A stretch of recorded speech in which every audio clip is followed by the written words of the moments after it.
Good afternoon. Thank you, councillors. Thank you, staff. Thank you, members of the public. Thank you for joining us for this OCM. I declare this meeting open at 5:30, and in doing so, I would like to acknowledge the traditional owners of the land, the Noongar Wadandi people, and their continuing connection to the land, waters, and community. We pay our respects to all members of the Aboriginal communities and their cultures, and elders past, present, and emerging. No announcements from me, other than we do have Councillor Steele and Councillor Ramesh on approved leaves of absence. We have one declaration received from Councillor Andrew, which is on the screen there. Is there any other declaration of interest for tonight's council meeting? Thank you.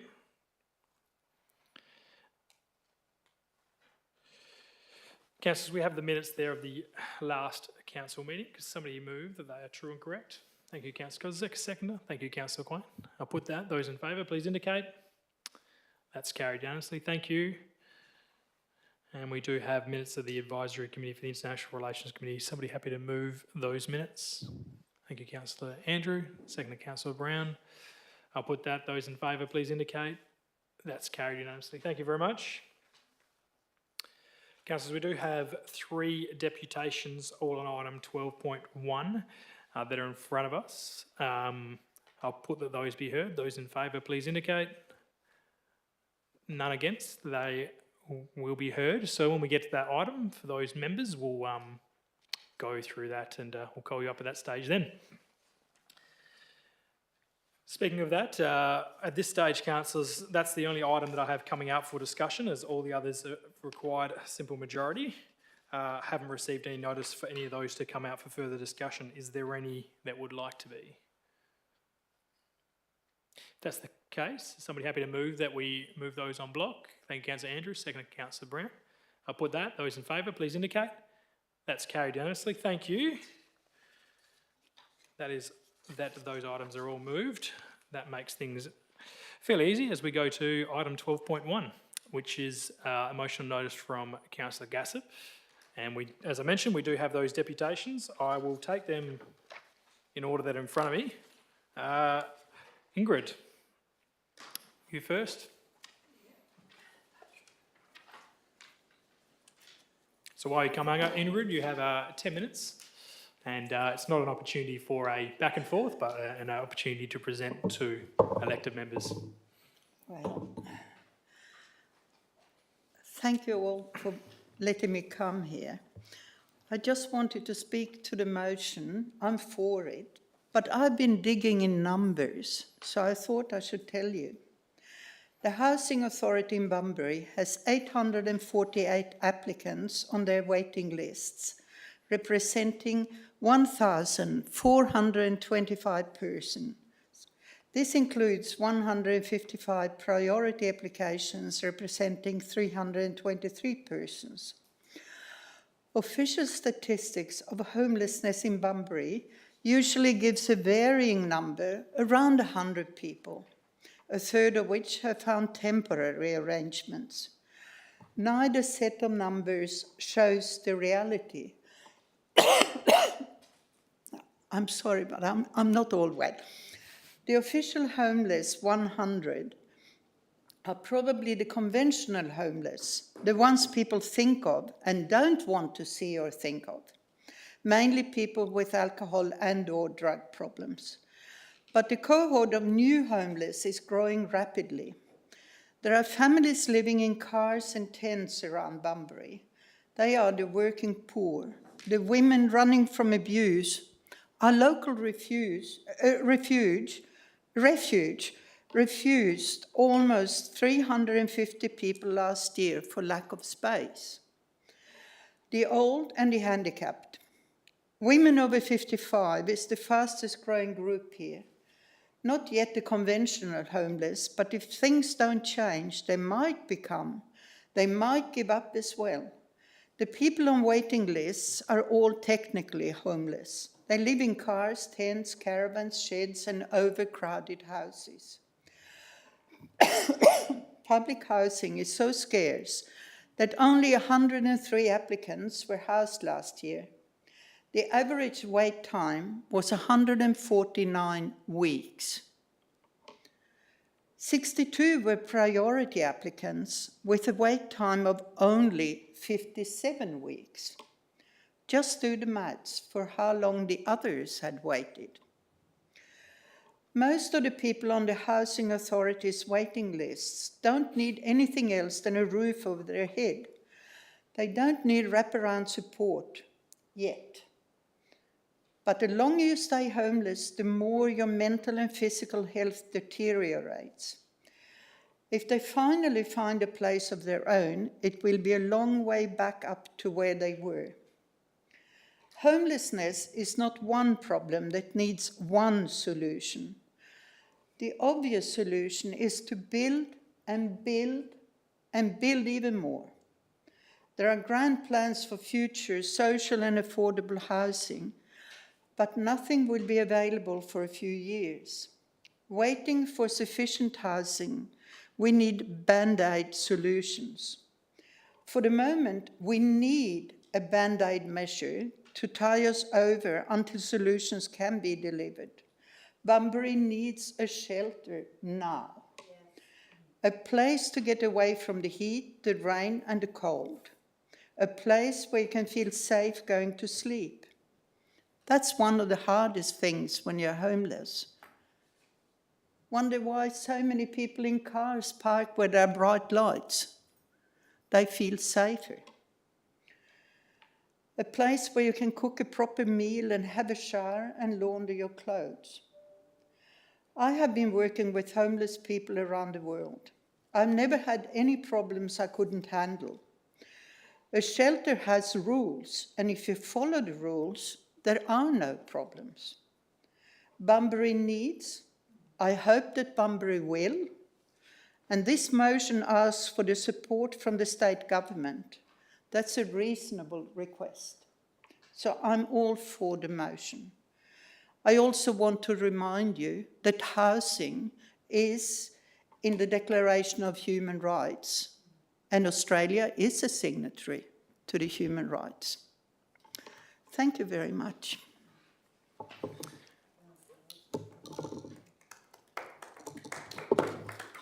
Thank you, Ingrid. Thank you very much. Next we have Dr. Jane Anderson. Jane, thank you.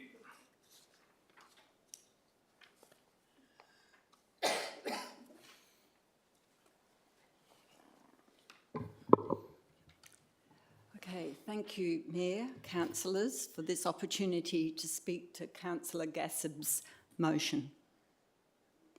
Over Easter, I was taken aback by how many Bunbury people are talking about homeless people, especially with regards numbers living in cars and tents.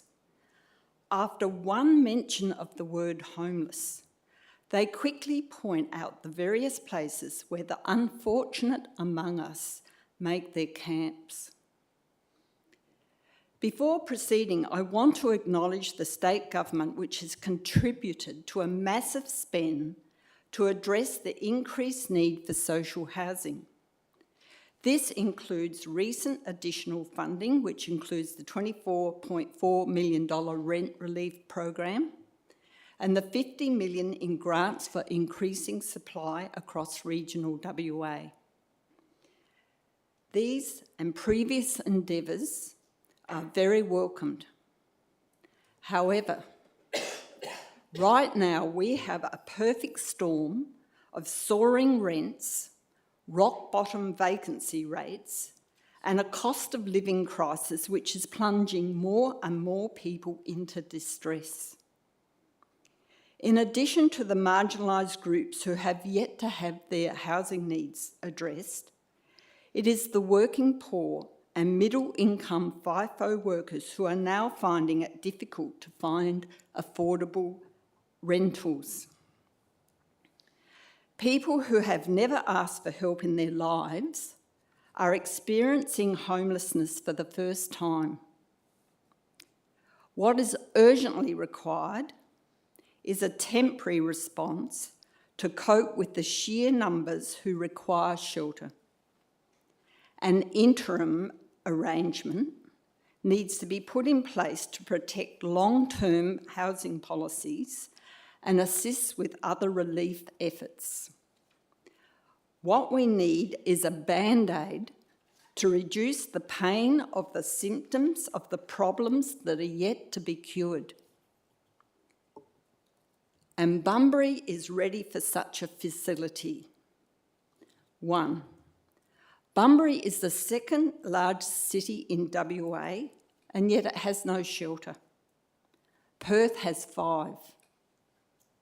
Since 2017, in Bunbury, government agencies, the City Council, the police and charities have been sufficiently concerned about the homeless situation to cooperatively push for a place-based solution. In 2019, the South West Development Commission contracted a consultant to undertake a scoping exercise directed to setting up a properly managed safe shelter. The decommissioned fire station was identified as a suitable site. It could provide shelter for 30. It would cost $250,000 for setup and $1 million per annum to provide the service.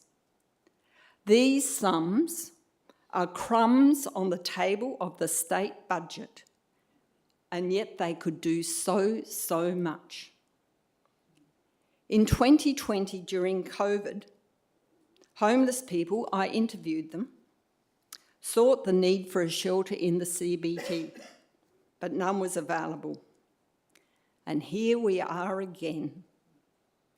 Now more than ever, this is the favourable time for setting up a shelter. No more delay. I want to next address the stereotype that some use to argue against the establishment of a shelter. There are indeed some homeless people who have complex needs which require wraparound services to support and care for them. In the event of having a shelter in Bunbury, these people could be or should be supported by existing government-funded services such as the Housing First housing service. As for other homeless people, if they are accepted into the shelter, they are obliged to observe rules and regulations. It is not anything goes. Shelters work to ensure the safety of residents. That's what they're set up for. It is also important to know that many newly homeless people tend to rely on their own resources to the extent possible. The availability of a shelter could contribute to the maintenance of their resilience and enhance their capability to continue with their own means. It would assist them to navigate the barriers to accessing affordable housing. It would help them to remain contributing community members and functioning citizens. Moreover, for those of you who are still inclined not to vote for Councillor Gassab's motion, there is another pertinent issue to be considered, namely the emergence of a Facebook page called Housing Christ South West.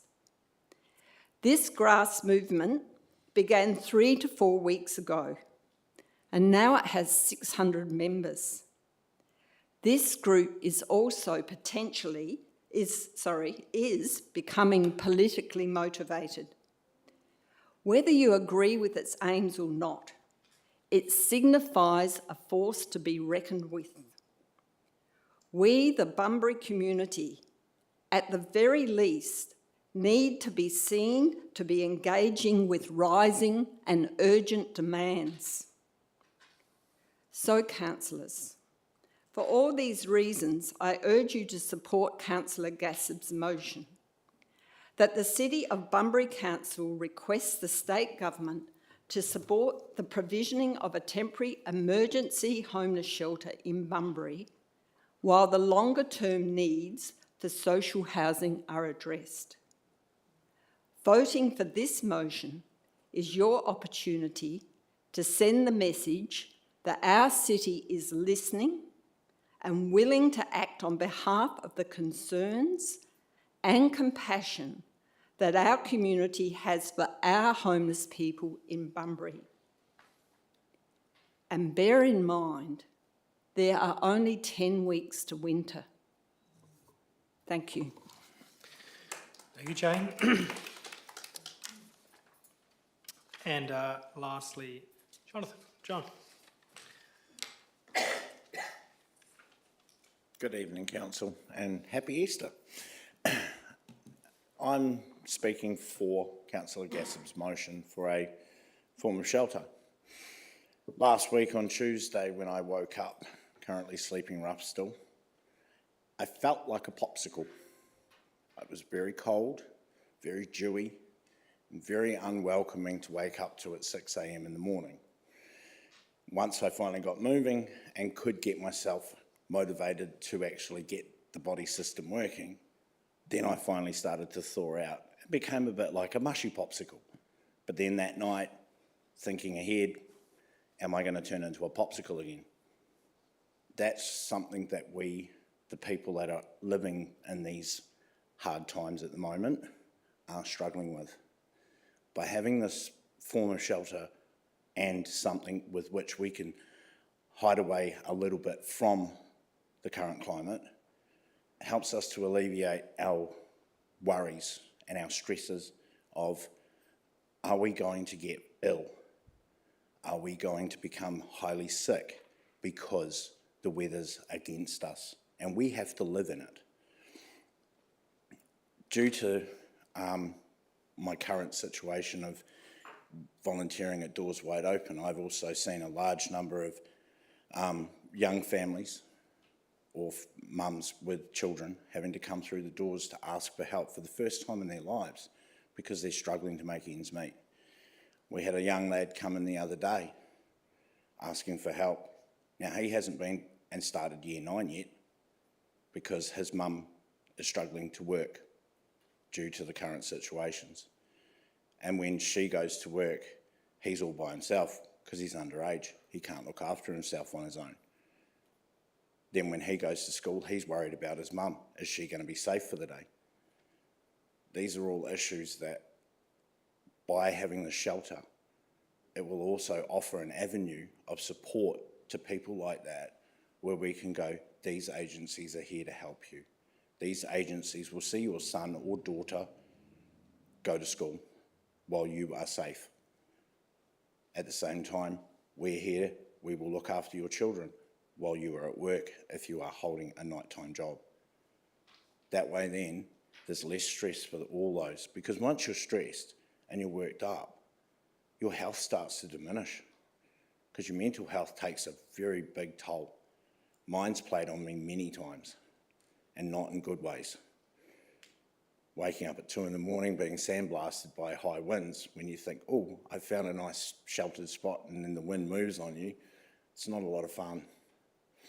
It's very uncomfortable, but you might do. A lot of people that I've been around, they vent it. It's not always a nice thing. It's a very antisocial way of doing what they've got to do, but that helps them. It de-stresses them. Even still, they realise their flaws and their faults, and they make apologies to people later once they've got their head more settled and more focused. By having the shelter, it will alleviate some of that for them. I, at this point in time, do hold my head high because I know that there's always good things to come.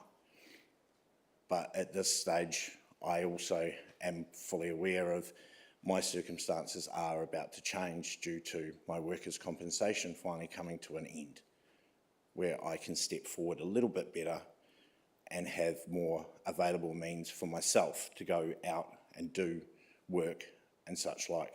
But even still, I want to be there to help those that are in need as well. And that's what I'm going to keep working towards also.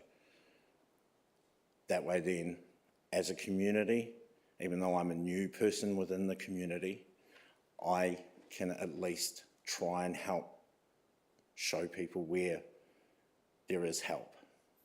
I can also you know, put my hand forward and say, yes, I'd love to work at the shelter and I'd like to be a caretaker or someone that's there for certain hours of a night time just to help people that need it, to talk to someone if they need it, and be there as a support in whatever way, shape or form I can.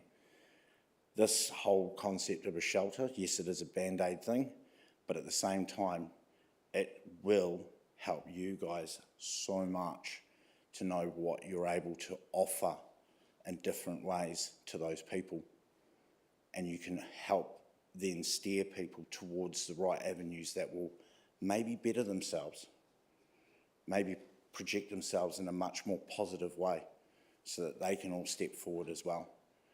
So I'm very, very much hoping that you guys will be as supportive as many of us out in the community are towards having something that's available to those in need at this moment to at least look after their health until we can get some form of medical resources out there that will be there when people are ill and need that help as well. And at least with a shelter, if we have a street doctor eventually, they will know where to go to find those people to assist them and look after them and give them that positive reinforcement that you aren't forgotten. You're just as much important as everybody else that walks around these streets, whether it be day or whether it be night. So please, I do hope you guys will vote very positively for creating this shelter to become a fruition and something that everyone can be proud of in the long run. Thank you. Thank you, John, and thank you to all the speakers. Councillor, we have the motion in front of us. Councillor Gass, would you like to move your motion? Is there a seconder? Councillor Andrew? Councillor Gaspar, I'd suggest you would like to speak to that. I'll try to keep it brief, Mr Mayor, councillors. Look, local government is the closest to the people out of all tiers of government, state, federal. This is what we get being councillors. It doesn't happen on the state and federal level. And we also feel and we see, we get approached at a local level. So part of our role is to advocate under the Act, and this is really all we're doing here. We're not putting council money up for a shelter. We're basically requesting the state government to look at supporting or provisioning a temporary emergency homeless shelter in Bunbury. So just imagine yourself, living in a tent or in a car, or a lady with her children at night time. Besides the cold and the rain or the heat, how secure do you feel? Now, if you live in a home, you hear a noise outside, you've got a certain amount of security and you feel it. So imagine a lady or a female who's actually requiring emergency shelter or, and she's worried about someone maybe after her. So we're having one woman per day turned away from emergency shelter in Bunbury, in Australia. That's extraordinary.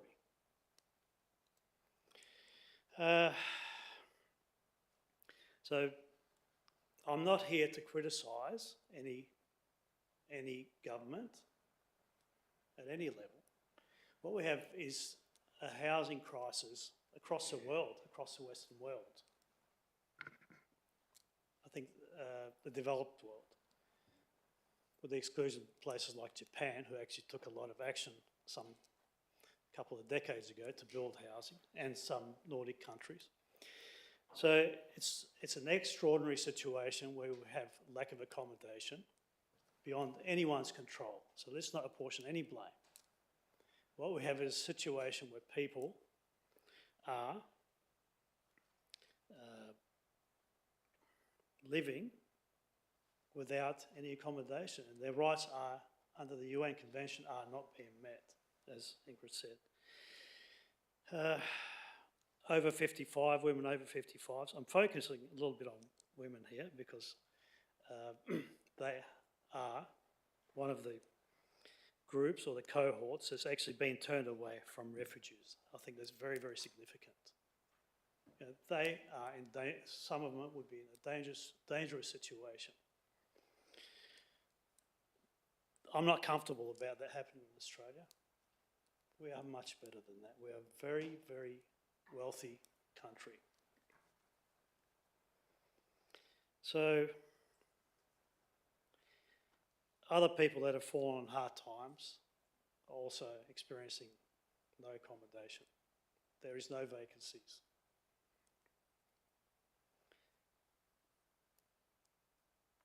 As Dr. Anderson said, winter is upon us. It's not far away. 3 months will come very, very quickly. So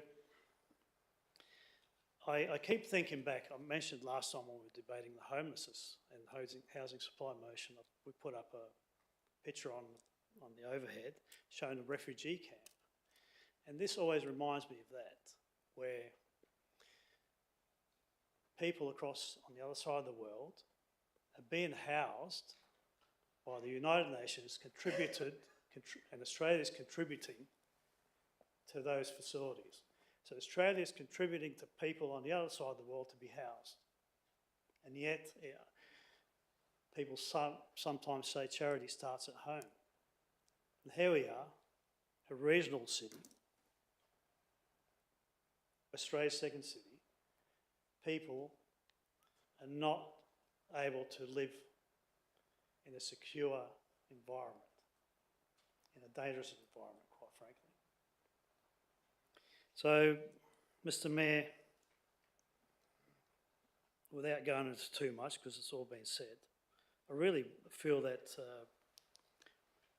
we should be asking the state government to do what is reasonable here and represent the community and advocate on behalf of the community and see if we can help these poor people. It's you know, it's beyond reasonable.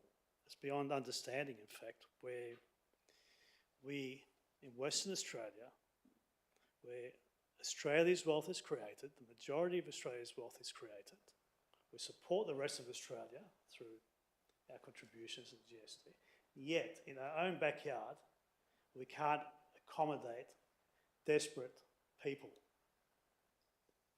It's ridiculous. So I ask that we support this motion. Again, I'll re-emphasise, we are not criticising anybody. The situations come upon us, and I think we should be able to deal with it.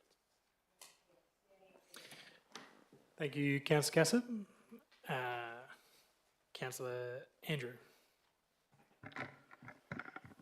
Thank you, Mr. Mayor. I'm happy to speak for this motion tonight. I think it's a very good use of, I guess, what council can do. Advocacy is a very important part that we can play.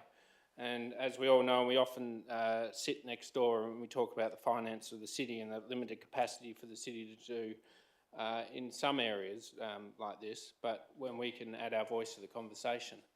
And I also hope that this makes the front page of the newspaper tomorrow. And I hope that the South West Times or the Bunbury Herald, I shouldn't say the Mail, that's dead and gone, that they also are asking why the surrounding shires aren't. Shire of Harvey is actually, should have surpassed Bunbury in population by now. I know it was said, but Bunbury is actually the second smallest city in Western Australia by population. And here we are, once again, leading the conversation and trying to do what's right by the community. Recently, there was an article, it was probably late last year, talked about the housing shortage in Perth, and they're talking about 29,000 houses. There's going to be a shortfall in the next few years in Perth alone, let alone what we have in our region. And I think beyond this, we need to keep advocating on our local housing strategy and keep advocating for developments like Wonju outside to start taking pressure off, to advocate to the government and start pressuring them to look at increasing TAFE spots and the opportunity to increase education, to support having more brickies and labourers, and then again to WAPC to actually get on their back and start looking at a much more agile planning system that allows faster development, more different types of housing stock, and allowing us to use temporary housing that we currently can't use. We talk about, and we heard about a Facebook page, and you listen to half the comments, usually like, well, there's all these dongas, why can't we use them? It's because we can't use them because of housing codes. So I think there's a larger conversation. I do hope that we can insist that the other 3 shires around the city of Bunbury, who make up our 100,000 population, can actually also advocate for more projects like this and actually put their name against these letters so we can go with a united voice and hopefully fix the Band-Aid, but also look at what's causing the scratch in the first place. So I'd ask Council please support this motion. Thank you. Thank you, Councillor Andrew. Is there a speaker against this motion? If that's the case, I'm happy to put this motion. Those in favour, please indicate. That is carried unanimously. Thank you. That motion is carried. That's it. That's all we're required for this evening. Thank you for those who have joined us. Thank you, councillors. Enjoy the rest of the week. I'll declare this meeting closed at 6:01. Thank you.